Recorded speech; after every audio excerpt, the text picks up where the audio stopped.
SS చేద్దాం చూడండి SS చేద్దాం ఎందుకు చేద్దాం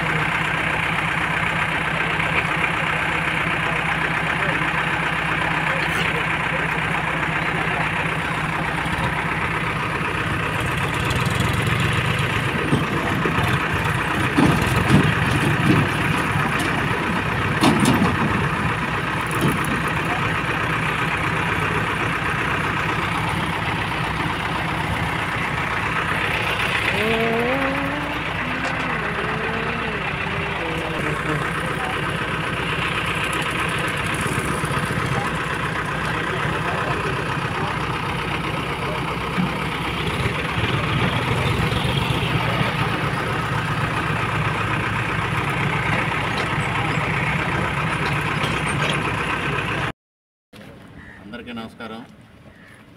వీళ్ళకైతే ఎంతో కాలంగా నికోలు గ్రామంలో శ్మశానం వ్యర్థాలతో ప్లాస్టిక్ మెటీరియల్తో అదేవిధంగా ఒక గార్బేజ్ తీసుకొచ్చి ఇక్కడ డంప్ చేయడం, గ్రామంలో ఉన్న చెత్తనంతటిని ఇక్కడ పెట్టడంతో శ్మశానానికి స్థలం లేని పరిస్థితుల్లో అందరూ తీవ్రమైన ఇబ్బందులు ఎదుర్కొంటూ ఉన్నారు.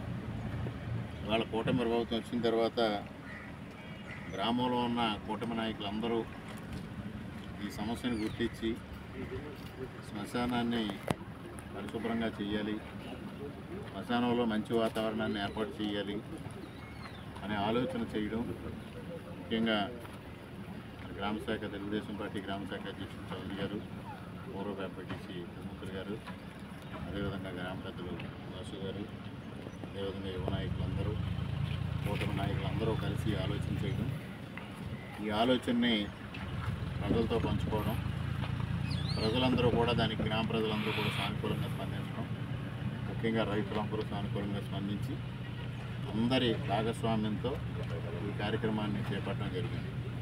దాదాపుగా 10 లక్షల రూపాయల ఖర్చుతో ఇక్కడున్న పంచాయతీ చెత్తనందరినీ తొలగించి శ్మశానాన్ని పరిశుభ్రమైన వాతావరణం తీసుకురావడంలో ఇవాళ అందరూ కలిసి కృషి చేస్తూ ఉన్నారు.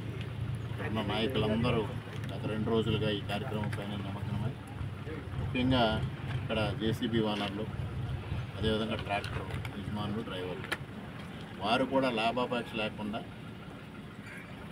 డీజిల్ పెట్రోల్కి ఎంత అవుతుందో అంత మాత్రం, ఫ్యూయల్కి ఎంత అవుతుందో అంత మాత్రమే తీసుకుని వారు కూడా పనిచేయడం జరుగుతుంది. అందరూ పనిచేస్తున్నా దాదాపుగా 10 లక్షల రూపాయలు దీనికి ఖర్చు అవుతూ ఉంటే గ్రామస్తులు, రైతులు అందరూ వారి వంతు సహకారం అందించారు. ముఖ్యంగా కూటమి నాయకులందరూ వారి వంతు సహకారం అందించి ఈ కార్యక్రమాన్ని అత్యద్భుతంగా చేయడం చాలా ముదావహం. ఇవాళ రాష్ట్రం ఆర్థికంగా తీవ్రమైన ఇబ్బందులు ఎదుర్కొంటున్న నేపథ్యంలో ప్రధానమంత్రి గారు కానీ, ముఖ్యమంత్రి గారు కానీ స్వచ్ఛతా హీ సేవ అనే కార్యక్రమాన్ని చేయాలని పిలుపునిచ్చారు. ఆ సేవా పక్షోత్సవాల్లో భాగంగా ఈ కార్యక్రమాన్ని కూటమి నాయకులు ఇక్కడ నిర్వహించడం జరుగుతూ ఉంది. ముఖ్యంగా ఇటువంటివి శుభ్రపరచడం ద్వారా, స్వచ్ఛత పాటించడం ద్వారా శ్మశానంలో వాతావరణం పరిశుభ్రంగా ఉంటే మీకు శవదహనాలకు కూడా వచ్చిన బంధువులు, మిత్రులు వారందరూ ఇక్కడ ఆ కాసేపు ఉండడానికి పరిస్థితులు అనుకూలంగా ఉండే పరిస్థితి ఉంది. దానికోసం కృషి చేస్తున్న కూటమి నాయకులందరికీ నేను హృదయపూర్వకంగా అభినందనలు, కృతజ్ఞతలు తెలియజేస్తూ ఉన్నాను. ఈ విధమైన కార్యక్రమం చేయడం ద్వారా వీళ్ళందరూ బెక్కువల గ్రామ కూటమి నాయకులందరూ అన్ని గ్రామాలకి, రాష్ట్రంలో అందరి నాయకులకి ఆదర్శంగా నిలుస్తున్నారనడంలో ఎటువంటి సందేహం లేదు. వారందరికీ మనస్ఫూర్తిగా మరొక మారు అభినందనలు, కృతజ్ఞతలు తెలియజేసుకుంటూ